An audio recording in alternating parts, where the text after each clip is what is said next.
దేశంలో బాంబు పేలుళ్ల కోసం ఉగ్రవాదుల కుట్రను ఆదిలోని దర్యాప్తు సంస్థలు భగ్నం చేశాయి.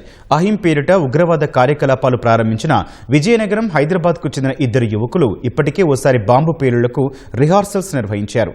సౌదీ హ్యాండ్లర్ ఆదేశాల మేరకు మళ్లీ బాంబు పేలుళ్ల పరీక్షకు సిద్ధమవుతుండగా దర్యాప్తు సంస్థలు పట్టుకున్నాయి.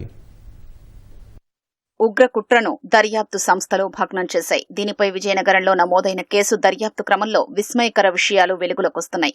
ఈ కేసులో పోలీసులు ఇప్పటికే విజయనగరానికి చెందిన 29 ఏళ్ల సిరాజుర్ రెహమాన్తో పాటు సికింద్రాబాద్, బోయిగూడకు చెందిన 28 ఏళ్ల సయ్యద్ సమీర్ను అరెస్టు చేశారు.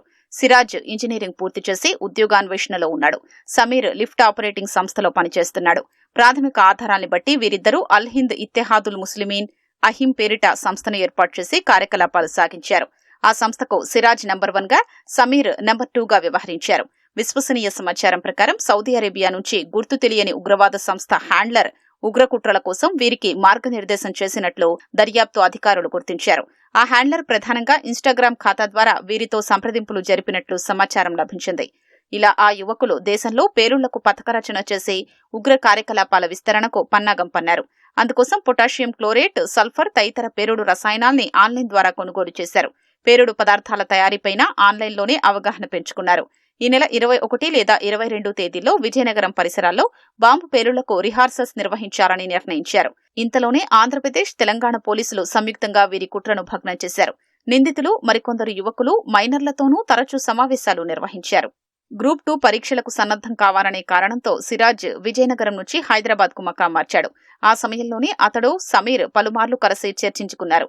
అనంతరం సిరాజ్ గ్రూప్ 2 పరీక్ష రాసేందుకు విజయనగరం వెళ్లిపోయాడు. పేలుళ్ల రిహార్సల్స్ కోసం విజయనగరంలోని తన చిరునామాకే ఆన్లైన్లో పేలుడు రసాయనాల్ని తెప్పించుకున్నాడు.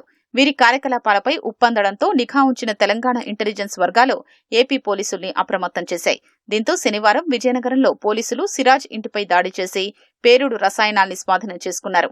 అనంతరం ఇంటెలిజెన్స్ అధికారులు సికింద్రాబాద్లో సమీర్ను అదుపులోకి తీసుకుని ట్రాన్సిట్ వారెంట్పై విజయనగరం తీసుకువెళ్లారు.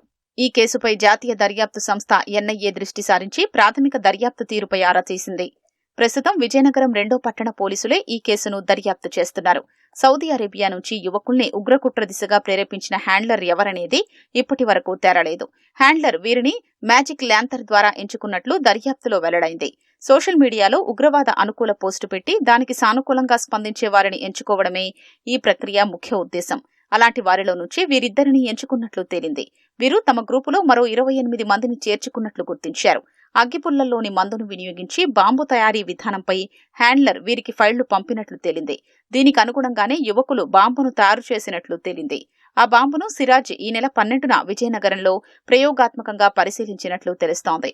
మరోసారి ప్రయోగించేందుకు సిద్ధమైన తరుణంలోనే వారిద్దరూ పోలీసులకు చిక్కారు.